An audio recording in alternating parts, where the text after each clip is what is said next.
Dry cough അഥവാ വരണ്ട ചുമ എന്ന് പറയുന്നത് യു.എയിൽ താമസിക്കുന്ന മലയാളികൾ പലർക്കും ഉള്ള ഒരു അവസ്ഥയാണ്.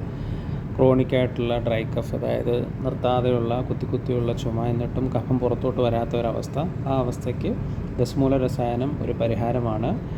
സംസാരിച്ചു കൊണ്ടിരിക്കുമ്പോൾ കഫം കൊണ്ട് തൊണ്ട അടഞ്ഞു പോകുന്ന അവസ്ഥ, അത് ഡീൽ ചെയ്യാൻ ദശമൂല രസായനം ഉത്തമമാണ്. കട്ടിയായിട്ട് കിടക്കുന്ന കഫം നന്നായിട്ട് അലിയിപ്പിക്കാനുള്ള കഴിവ് ദശമൂല രസായനത്തിനുണ്ട്. റെസ്പിറേറ്ററി ട്രാക്ട് ഇൻഫെക്ഷനും ഇൻഫ്ലമേഷനൊക്കെ നന്നായി ട്രീറ്റ് ചെയ്യുന്ന ഒരു അത്ഭുത മരുന്നാണ് ദശമൂല രസായനം.